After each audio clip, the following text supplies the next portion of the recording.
My mom said I was just a wallet with a face, a fool who paid their bills.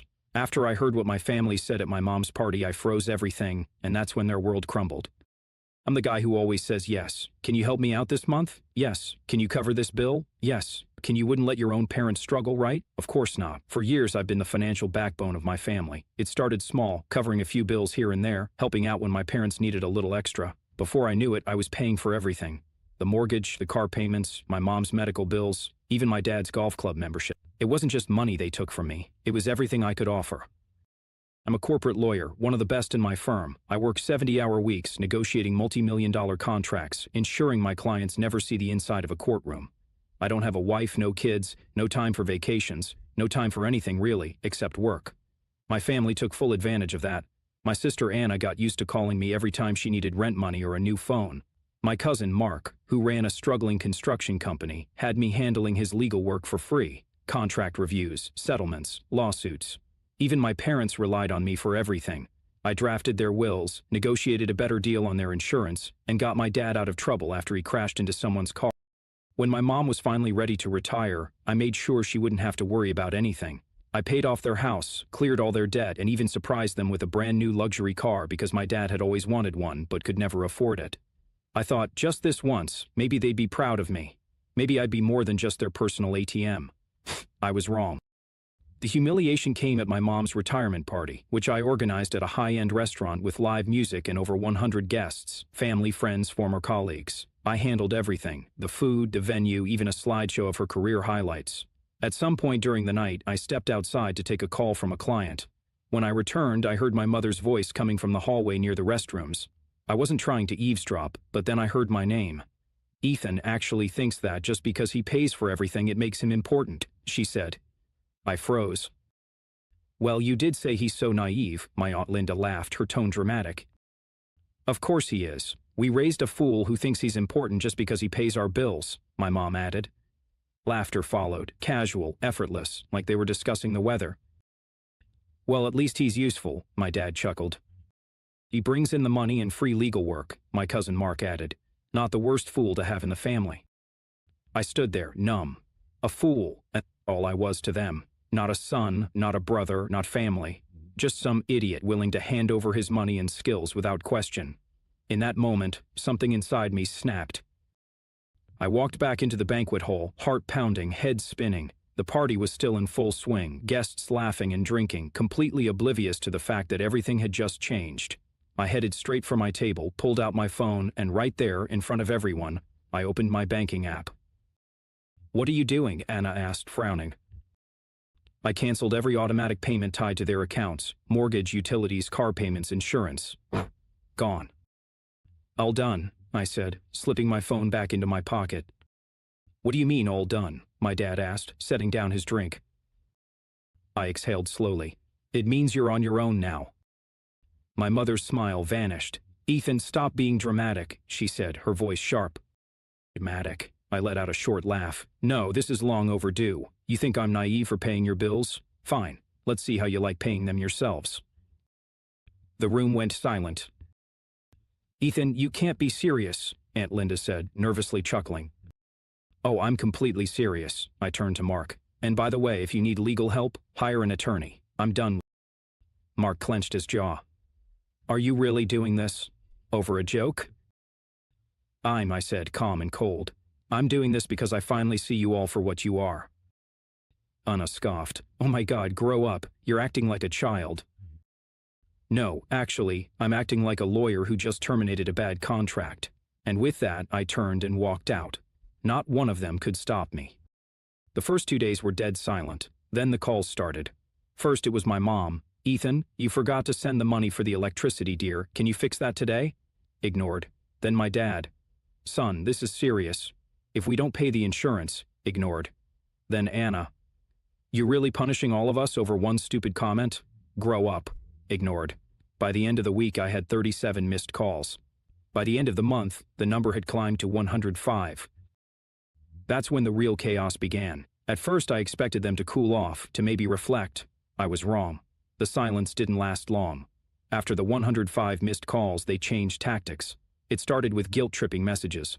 Mom, Ethan, we're your family. Families don't do this to each other.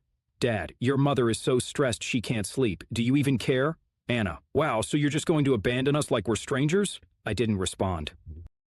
Then came the passive-aggressive posts on social media. Anna wrote, "Some people only do things for others so they can hold it over their heads later. Real love is unconditional." I laughed when I saw it. Unconditional? I had been paying her bills for years, never asking for anything, but now that I stopped, I was the villain. Then they got desperate. "Mom, Ethan, the electricity was shut off today. We don't have power. How could you do this?"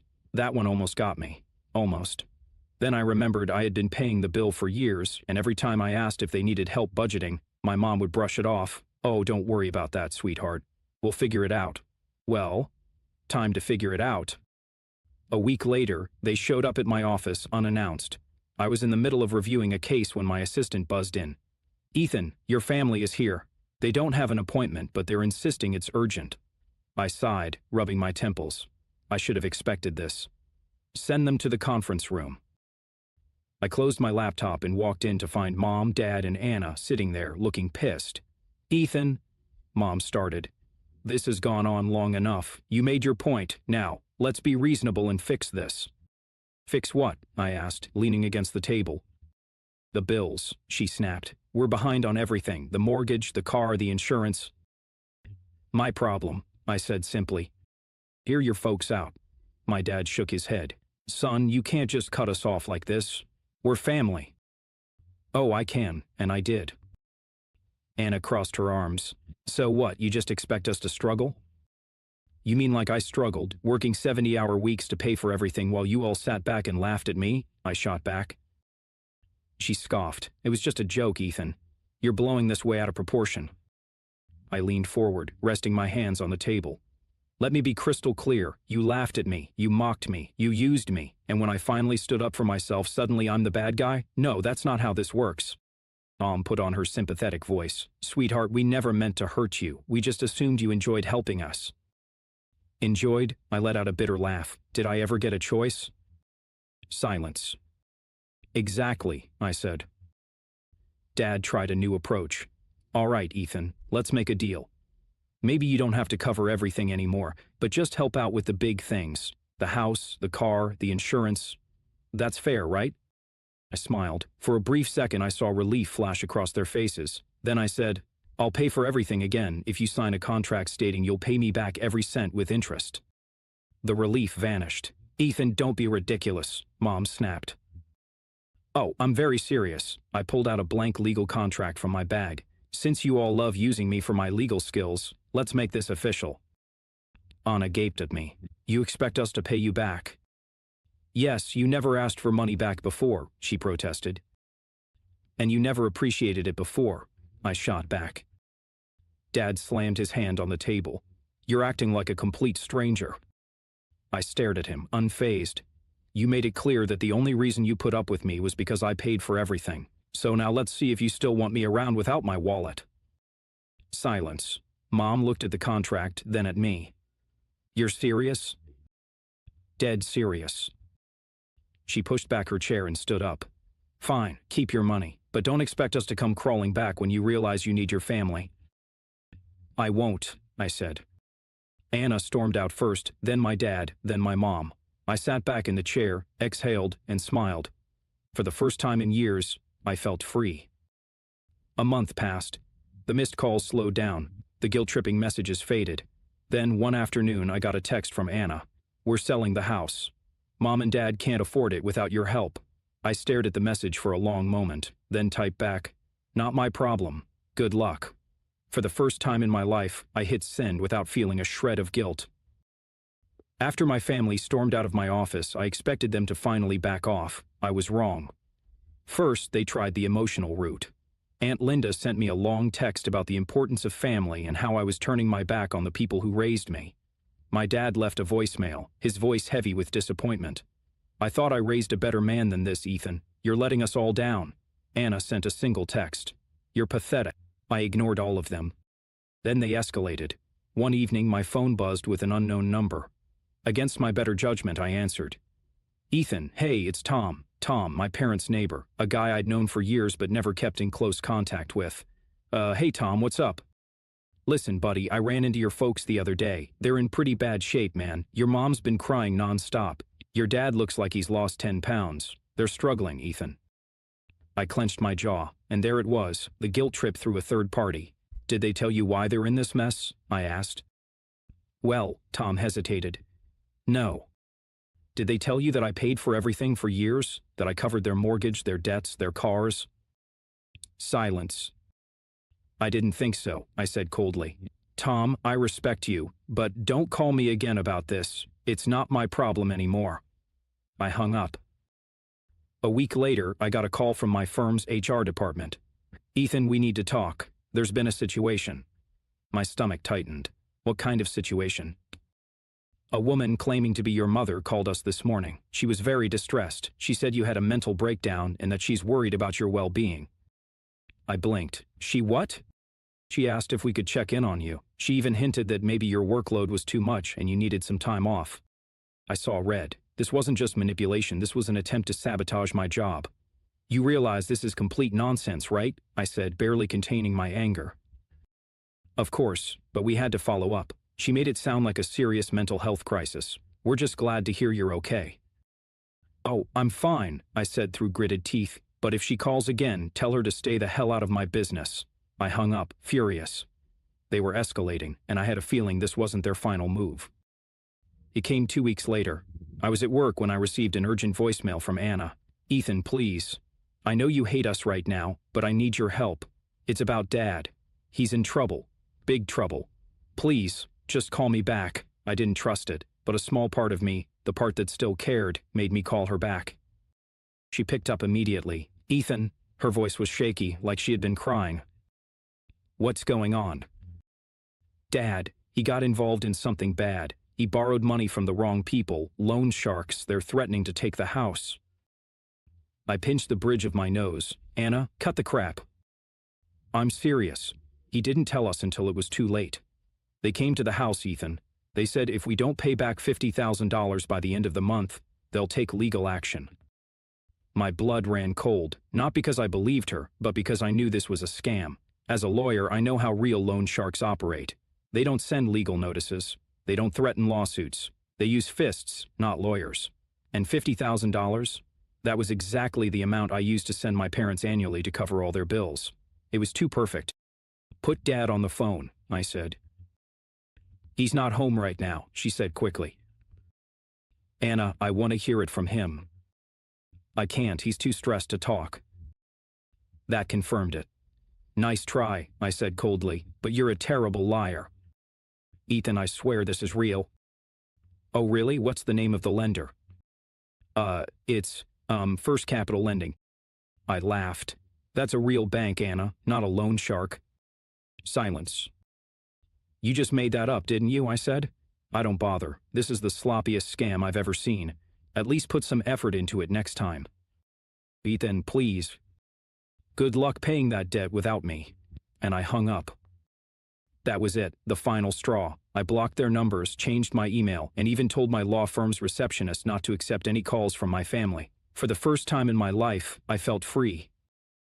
A week later, I got one final message from my mother. We're selling the house. Hope you're happy. I stared at the text for a long moment, then typed back, I am. And I never looked back. Cutting them off should have been the end of it, but people like my family don't just give up. At first there was silence, no texts, no calls. It had been weeks since the loan shark scam, and I figured they had finally realized I wasn't coming back. Then I got a call from Uncle Ray. I hesitated before answering. He wasn't someone I spoke to often, just a distant relative who lived in another state. Ethan, hey, it's Ray. Hey, Uncle Ray, what's up? Look, I hate to get involved in family business, but your mom called me. She's saying you abandoned them. I rolled my eyes. Did she also tell you I paid for everything for years? She may have left that part out. Figures. Ethan, I don't want to take sides, but they're really struggling. I mean, they're losing the house. Your dad's a mess. Anna's barely keeping things together. He sighed. I get it, kid. I really do. But you know, family is family. I clenched my jaw. Is that what she told you? That I just abandoned them out of nowhere? Silence. Ray, let me save you some time. I paid off their debts. I covered their mortgage. I even bought them a luxury car. And do you know what I got in return? What? They laughed at me behind my back, called me a fool, said the only reason they put up with me was because I paid for everything. Another silence. Then Ray cleared his throat. Yeah, she definitely left that part out. So, no, Ray, I'm not paying another cent. Fair enough, kid. I won't bother you again. Click. One by one, they were losing allies. 2 months passed. Their house officially foreclosed, the luxury car was repossessed, and Anna's business was folding. They were finally feeling real consequences. Then, out of nowhere, I got an email from an unknown sender with the subject line, "Are you sure you want to do this to your own mother?" I almost ignored it, but curiosity got the better of me. When I opened it, my stomach dropped. It was a GoFundMe page titled, "Desperate Mother on the Verge of Homelessness After Heartless Son Betrays Family." I felt a mix of rage and disbelief as I read through the description. After years of sacrificing everything for her children, our dear mother has been left abandoned by the one she currently cut her up, leaving her with nothing. Now she faces losing her home and needs your help. Attached to the post were old family pictures, ones where I looked happy, where I looked like the beloved son. They were now weaponizing them for pity money. At the bottom, $12,450, raised out of a $50,000 goal. I clenched my fists. They were actually scamming strangers now, and worst of all, it was working. I could have ignored it, let them continue their little fraud campaign, but they made one big mistake. They used my full name, and that was defamation. I immediately forwarded the page to a friend in cybersecurity. Within a few hours, he tracked down the IP address linked to the GoFundMe. Guess where it led? Anna's laptop. I smirked. Gotcha. Then I called my lawyer. Hey Greg, you still handle defamation cases? Always. Who's the target? My own family? I sent him everything, the GoFundMe link, screenshots, proof of where the money was going. Because, surprise, surprise, it wasn't going to Mom. Anna had withdrawn almost $10,000 already. Greg whistled. Heck, Ethan, this is low, even for family. Yeah, well, they started this. I'm just finishing it. Want to send a cease and desist first, or go straight to legal action? I thought about it, then said, no mercy. Within 48 hours, the GoFundMe was shut down, all the money frozen. Anna called me, screaming, "You had no right." I had every right, I said calmly. It's called fraud, Anna. We were just trying to survive. No, you were trying to steal from innocent people, and now you're facing real legal consequences. She was silent. Oh, and by the way, I added, I also notified GoFundMe's fraud department, so enjoy explaining yourself to them. Click. A week later, I heard through Uncle Ray that Anna had to pay back the donors, my parents still drowning in debt, their last lifeline gone. A month later, I received one last voicemail from my mom. Her voice was hollow, like she had finally run out of excuses. Ethan, I know you hate us, but we're your family. I don't know what to do anymore. Please, just talk to me. I sat there, listening, then deleted it. For the first time in my life, I owed them nothing, and I never looked back. It's been 6 months since I cut them off. 6 months since I stopped paying their bills. 6 months since I shut down their fraudulent GoFundMe. 6 months since I heard my mother's voice. At first, I expected another wave of manipulation. Maybe they'd send more relatives to guilt-trip me. Maybe Anna would try another scam. Maybe my dad would show up at my office demanding I fix everything. But nothing happened. Just silence. I should have felt relieved, but instead, I felt strange. Not regret, definitely not guilt. Just an odd emptiness, the kind that comes when you realize the people you once called family were just leeches you finally removed. One evening, I got home late from work, tossing my briefcase onto the counter. My phone buzzed, a number I didn't recognize. I hesitated, then, against my better judgment, I picked up. A woman's voice came through, shaky, not my mother. Ethan, it's me, Kelly. I blinked. Kelly, Jacob's wife.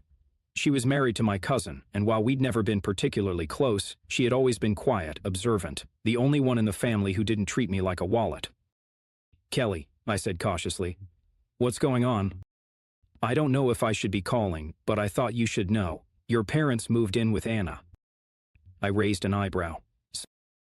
So things are bad, Ethan, really bad. I stayed silent. Anna's business is gone. The house is a mess. Your mom and dad, they barely leave their rooms. And Anna? She's completely unraveling, drinking too much, snapping at everyone. She told me last week that she wishes you had never been born. I snorted. That's not exactly new. No, Ethan, I mean it. She's completely lost it, and now that they don't have you, they're turning on each other. I leaned against the counter, rubbing my temple. Why are you telling me this, Kelly? She hesitated. Because I think your mom is sick. I felt my stomach tighten. Sick how? I don't know exactly. She's lost a lot of weight. She barely speaks. Anna won't take her to a doctor because they don't have money for it, and your dad, he just sits there drinking. I exhaled slowly. This was their reality now. For years they lived off me, wasting money, laughing behind my back, treating me like I was disposable, and now they were disposable to each other. Kelly, I said after a moment, why are you really calling me?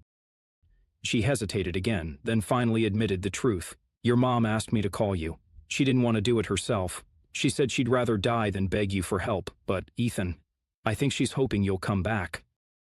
I closed my eyes. There it was, their last desperate attempt. I let the silence stretch until Kelly sighed. I know they don't deserve it, but I also know you, and I know this isn't easy for you. I clenched my jaw. She wasn't wrong. Then I said the one thing I knew Kelly didn't want to hear. They made their choice. She sighed. Yeah, I figured you'd say that. A bitter laugh. You seem like a good person, Kelly. Don't let them drag you down with them. Too late for that. Click. I stared at my phone for a long time after that. Then I did something I never thought I would. I unblocked my mother's number and sent one final message. I know you're sick. Go to a hospital. You can still fix this for yourself. But don't ever expect anything from me again. This is the last time I'll acknowledge you. She read it immediately, no reply. Months passed. I never heard from them again. I don't know if my mother ever went to the doctor. I don't know if my father ever sobered up. I don't know if Anna ever crawled out of her downward spiral. And I don't care, because for the first time in my life, I was free.